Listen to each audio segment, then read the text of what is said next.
When Dan Lyons and I first met in the 5th grade, we did not get along.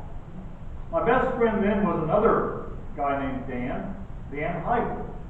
And Dan Lyons was always bugging us. I suppose it was to get our attention, but we just did not like him very much. However, Dan Lyons lived down the street from Dan Hyder and always showed up whenever I went over to Dan Hyder's home. I guess Dan kind of grew on me, and eventually we started hanging out together. Now, Dan Hobley was still my friend too, but as we got older, we kind of drifted apart, while Dan Lyons and I grew closer together. So by the summer before we started high school, Dan Lyons and I called each other every day to make plans to get together and to do something. Early that summer, our church had Vacation Bible School. And although the preacher kept telling us to invite our friends, and even though they had a class for our age, I not only did not invite Dan, I was terrified at the thought of him even knowing we were doing anything at church. I barely tolerated VBS. I couldn't imagine inviting anyone to come to it. But I wasn't too concerned because usually Dan and I did not do anything until the afternoons, and VBS was in the morning. I figured I could go to VBS and play with Dan in the afternoon. But for some reason, that Monday, Dan called early in the morning before VBS began, and we talked about what we would do that afternoon. And then Dan asked, "Well, what are you doing this morning?" And I mumbled, "Well, I got to go to VBS." He asked, "What?" And I said, "Well, I got to go to VBS." "VBS?" He asked, "What's that?" I tried to brush it off by saying, "Oh, it's just something that we have at church," thinking he would drop the subject. But he did not. "Can I come?" he asked. "Well, I guess," was my non-committal answer, and hung up. To my surprise, Dan was waiting at the church when I got there. I hadn't even told him the time we started, but he lived close enough to the building that he found out and read the sign. Well, I figured after one day of going to the boring program, he would not come back. But he did, every day. And toward the end of the week, he saw a poster for our church camp and asked if I was going to go. With great hesitation, I said yes. And he signed up for the same week. Between VBS and church camp, Dan showed up every Sunday for Sunday school and church. And what was amazing was he seemed to really enjoy everything about church. He thrived at church camp as well, and on the last night he came forward and was baptized. For years, I arrogantly thought that Dan was my first convert. But nothing could be further from the truth. You see, Dan became a Christian in spite of the barriers I placed in front of him, and in spite of my hesitancy to share the good news. That was wrong, and a less persistent and determined person would have not found Jesus. The point of that story is our community is filled with Dan Lyons today. Our friends, our neighbors, and our family who would really like to know about Jesus. Will we open the door for them, or will we try to keep it shut? I'm afraid we often categorize people in two ways. We have our church friends and our family over here, and we have our other friends and family over there. And the trouble is, we try to keep them separate. For the longest time, I could not figure out why our youth group in Kentucky wasn't growing. We had a good core group of 5 teenagers, and the church was right across the street from the high school. But whenever a kid from the high school showed up at one of our programs, our kids treated them like dirt, even though they were friends from school. When I asked why, one of the girls in the group said, "Because they're my school friends, not my church friends." Do we do the same thing as adults? We say things like, "All my friends go to other churches," or "My family that don't go to church won't ever go to church." That becomes a subtle yet effective way close the doors to anyone who doesn't already go here. And those new people who do come often have to practically beat the door down to get in. You know, the opposite should be true. If the fields were ripe for harvest, as Jesus said 2,000 years ago, what are they like today? Maybe our problem is we don't see the urgency. You won't find the farmer who will be a farmer for very long if he takes a couple weeks vacation at harvest time. Because if he doesn't harvest then, he will lose his crop forever. Do we have that same kind of mindset when it comes to lost souls? Do we even think in terms of lost souls? However, the biggest problem we have is with a faulty excuse. A faulty excuse. We fear that we don't know enough or that we will mess up in our presentation. That's a real fear. But that's why we have the church. You see, our job is to let people see Jesus, and God will take care of the rest. The harvest is plentiful. What are you harvesting? As we continue our journey through the Gospel of Matthew, let's pick up where we left off a few weeks ago when I last preached. Let's pick it up in chapter 9 of Matthew, beginning with verse 18. Matthew chapter 9, verse 18. From that verse to verse 34, we see 4 miracles Jesus performs. And that should remind us of some things. It should remind us first that Jesus can heal everyone. Jesus can heal everyone. Now, if Jesus can heal everyone who is physically sick, can't he heal everyone who is spiritually sick? The first miracle in our text is split into 2 parts. Sandwiched in between is another miracle. So, to deal with each miracle individually, I need to skip around a little bit in our text. So, follow with me as I read verses 18 and 19, and then verses 23 through 26.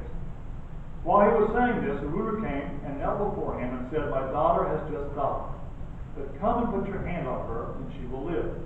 Jesus got up and went with him, and so did his disciples. Skipping down to verse 23. When Jesus entered the ruler's house and saw the flute players and the noisy crowd, he said, "Go away. The girl is not dead, but asleep." But they laughed at him. After the crowd had been put outside, he went in and took the girl by the hand, and she got up. News of this spread through all that region. There was a lot of faith on this man's part. See, Jesus had performed some amazing miracles to this point, but no one had ever been able to raise the dead. Apparently, the Father figured if Jesus was God, then he could do anything, and bringing someone back to life would be no big deal. But Jesus left to go to the man's house without saying a word. Obviously, because if he did, people would laugh at him. No one can raise the dead. Perhaps people thought he was only going to comfort the family to join in the mourning. And that'd be okay. That'd be acceptable. That'd be a good thing to do. No one expected anything more. We are told there were flute players and a noisy crowd at the house. Having flute players at the home of the dead was a common practice, and the noisy crowds were probably professional mourners. There were groups in those days who made a living going from home to home of those who had died to cry, to wail, to make a big scene mourning over the dead. This too was a custom of the day. Even the poorest of families were expected to hire at least 2 flute players and 1 mourner. So when Jesus told them she was not dead but asleep, they laughed at him. They knew dead people when they saw them. This girl was dead and nobody could do a thing about it. Jesus had arrived too late. Now, Jesus can heal everyone, even this dead girl. And if Jesus can heal the physically dead, why can't he heal the spiritually dead as well? You know, we like to pick and choose who we evangelize. And there are some people that in our minds are just too far gone. Jesus can even restore them. Jesus can heal everyone. Look at verses 20 through 22. Just then a woman who had been subject to bleeding for 12 years came up behind him and touched the edge of his cloak. She said to herself, "If I only touch his cloak, I will be healed." Jesus turned and saw her. "Take heart, daughter," he said. "Your faith has healed you." And the woman was healed from that moment. Now, it's unclear what this bleeding was, but it's believed to have been some kind of menstrual bleeding that would not stop. For 12 years, this woman had been seeing doctors and trying every homemade remedy imaginable, all to no avail. And according to the law, that time of month for the woman made her unclean, so she had been in a state of perpetual uncleanness for 12 years. And basically that meant she could not go to worship. She could not offer her sacrifices. She could not give her money. I think that's why she tried to secretly touch Jesus.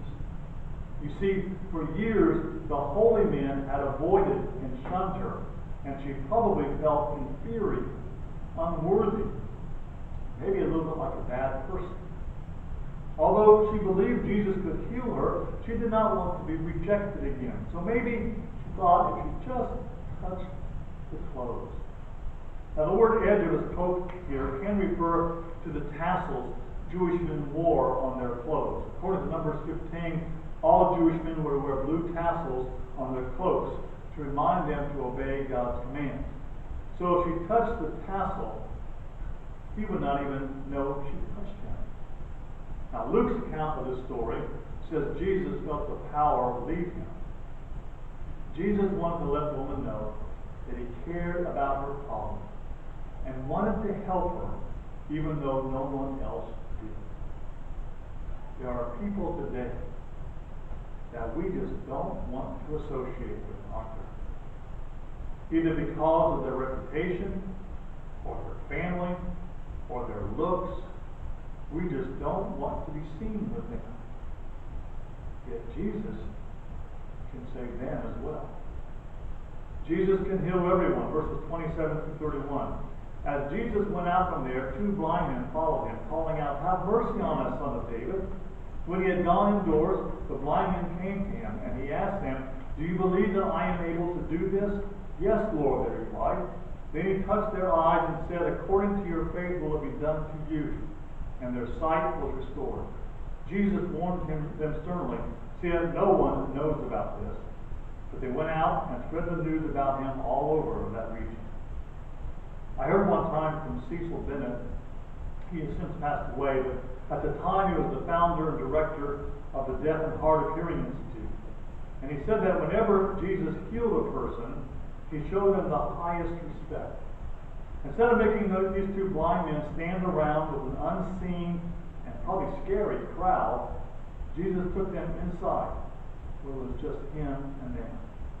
He let them keep their dignity and gave them what they wanted, their sight. And he did not use them to advertise his ministry. I believe that's why Jesus also warned them not to tell anyone what he did. It wasn't reverse psychology, as some think. It wasn't because events are moving too fast, and it wasn't because Jesus was tired of just healing people. I think it was to preserve the pride of the men he healed. They did not have to be examples of what he did, nor did they have to allow others to examine him to see how he did it. He healed the blind men out of compassion, and no one needed to know but them and God. However, these men could not keep quiet. As mature and long-time Christians, we don't get too worked up about things anymore, do we? We calmly and quietly go to church, but new converts can be so noisy, can't they? They tell everyone, and they invite everyone. They believe that if Jesus could heal them, he can heal anyone. When did we forget that? The 4th miracle in our text is found in verses 32 through 34. While they were going out, a man who was demon-possessed and could not talk was brought to Jesus. And when the demon was driven out, the man who had been mute spoke. The crowd was amazed and said, "Nothing like this has ever been seen in Israel." But the Pharisees said, "It is by the prince of demons that he drives out demons." You know, we sometimes stereotype people from Bible days as being superstitious. We say in their ignorance they equated things like deafness and the inability to speak, or epilepsy, or other things with demon possession. But I think that's partially an unfair criticism. There was some of that, sure. But elsewhere we see people with physical ailments being healed, and there's no suggestion of any demonic activity. It wasn't a matter of someone being deaf and people assumed he was possessed, that he was possessed, and the result was deafness. A big difference. This last miracle was more a spiritual healing than a physical one. But this time, Jesus went too far. You see, it's one thing to heal the sick, and even to raise the dead. Now he restores the worst kind of person around, one who is demon possessed. Why were they upset about this? Because now he's doing something that we often think can't happen. He's turning someone's life around. You see, it's easier to pigeonhole people. To say, well, he's a town drunk, he's an adulterer, he's a liar, he's a cheat, and so on. We believe the old cliche, a leper can't change its spots. And yet Jesus does just that. He can change anyone. Whenever we really start to change lives, self-righteous people will accuse us of compromising, of watering down the gospel, and of catering to people. They can't comprehend that Jesus can actually change the way people are. We need to learn a lesson from Jesus. He started out by working with religious people of the day, but when they rejected his message, he went to the outcasts, the unloved, and the sinners. The whole field is too ripe to only focus on one small acre. Jesus can change everything. Well, as you can see from the rapid occurrence of these three miracles, Jesus is being swamped with requests to heal people. And although that's not his primary purpose in being on earth, he does it out of compassion. However, even Jesus is only able to reach a small part of the population. Time only allowed him to help a minuscule portion of the people. To get the work done, he needs help. And that's the invitation from verses 35 to 38 of our text. Will you help spread the word? Look at verses 35 to 38. Jesus went through all the towns and villages, teaching in their synagogues, preaching the good news of the kingdom, and healing every disease and sickness. When he saw the crowds, he had compassion on them, because they were harassed and helpless, like sheep without a shepherd. And he said to his disciples, the harvest is plentiful, but the workers are few. Ask the Lord of the harvest, therefore, to send out workers into his harvest field. Now, these verses are actually a setup to chapter 10, where Jesus selects his 12 apostles and sends them out to do his work. And we'll look at that next Sunday. For now, notice the purpose of the plea Jesus makes. He has only one motivation, and that's compassion. May I suggest that we need more compassion in the church today? I know that it's here, but we have suppressed it. Maybe because we've been hurt when we expose our emotions. Or maybe because people have used and abused us. But compassion is not a word we often use in church anymore. Simply put, compassion is feeling the pain of others. More than just feeling sad when others are sad, although that's part of it. Compassion means that we look around us and our heart breaks for those who do not know Christ. In the first church I served, they loved to tell the story about a preacher they had in the 1950s.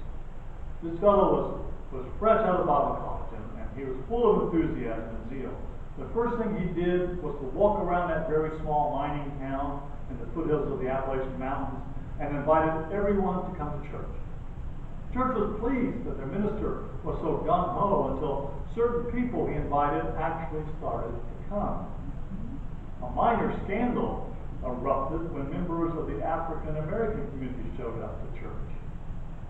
The elders quickly called a meeting and told the preacher to be a little more careful about who he invited to church. 20 years later, when I went there, the church attendance was exactly the same as it was when he was there. And Sadly, there were no black people in the church, although there were many in the community. I don't recall Jesus only having compassion for certain people. I don't recall Jesus ever telling us to pick and choose who we want to attend this church. I don't recall the gospel being for only certain people. We need to leave our prejudices at the door, whether they are racial, social, political, economic, or any other. And remember that Jesus died for everyone. And that everyone includes not only people like us, but people unlike us. Compassion cannot be taught, but it can be taught. So I can stand up here all day and tell you that you must love everyone. I can't make you. We need to develop farmer eyes, if you will. We need to be able to look out on our community and see the need for a harvest. Recent surveys say that 41% of Americans attend church regularly. That's a pretty good number. It also means 59% don't. A 2010 report said that half the population in Sterling, Virginia, some 15,000 people, do not identify with any church or religion at all. It's not a matter of saying, yeah, I belong to this church, but never show up. It's not a matter of saying, well, I believe in this other religion. 15,000 people have no connection to any church, anywhere. Talk about a field ripe with the harvest. Most of the people you know, most of your co-workers, your fellow students and family, just waiting to hear the good news. Who will tell them?